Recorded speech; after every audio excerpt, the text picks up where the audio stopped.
Bonjour, tu es prêt pour un nouveau voyage? Alors ferme doucement les yeux et laisse-toi porter.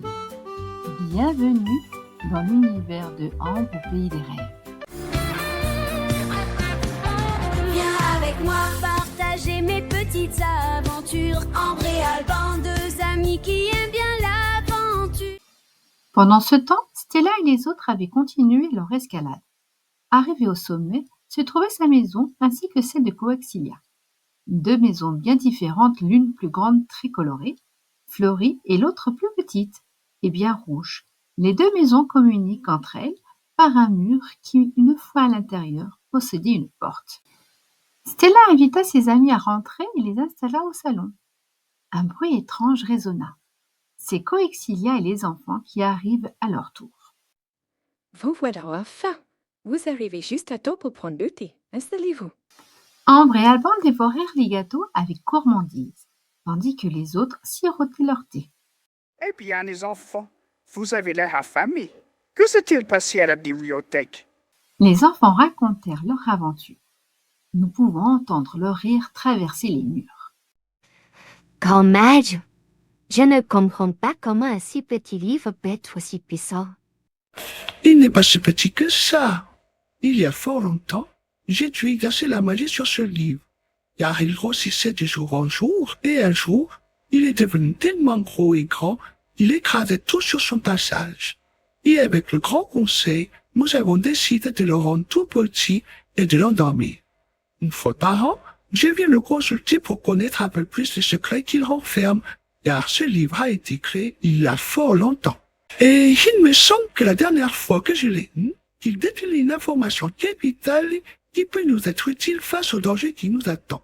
Car le pays des rêves a reçu une attaque inattendue et je dois relire le livre et découvrir son secret afin qu'il nous aide dans notre combat.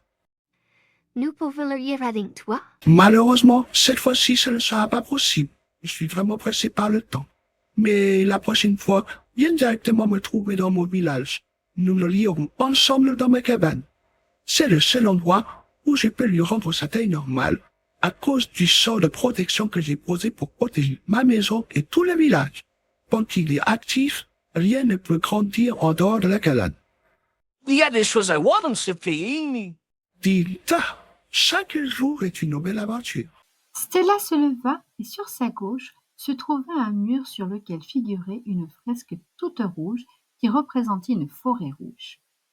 Cette fresque est le passage qui mène au village de la forêt rouge, et seules les personnes au cœur pur peuvent y entrer. Quant aux autres, ils sont renvoyés directement dans leur monde. Tout le monde suivit Stella. Les deux tortues passèrent en premier à travers la fresque, puis Coaxilia, et enfin Grand Mage. Stella demande aux enfants de se rapprocher et de traverser le mur.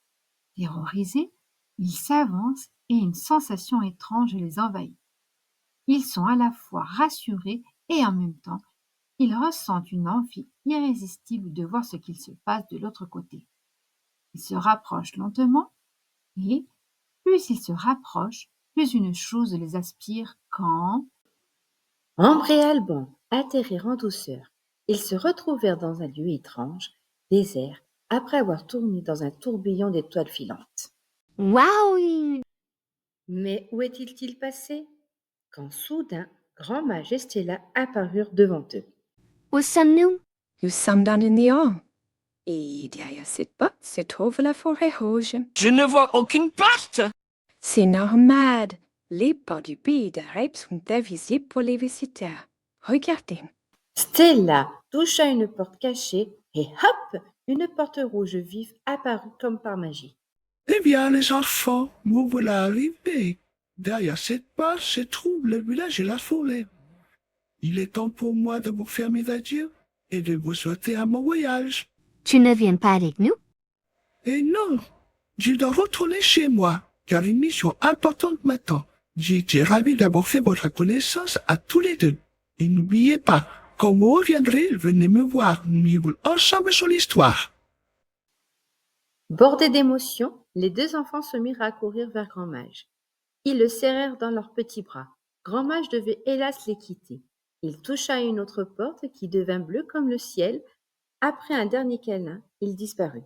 Stella, un peu triste, ouvrit la porte rouge. Colonel les attendait, impatient et rochon comme toujours. Merci beaucoup d'avoir écouté cette histoire dans mon pays des rêves. Si tu as aimé, tu peux mettre un petit like, t'abonner, me laisser un commentaire, ça m'aidera énormément pour continuer ces aventures. On se retrouve très vite pour la suite. Et n'oublie pas, garde toujours un peu de magie dans ton cœur.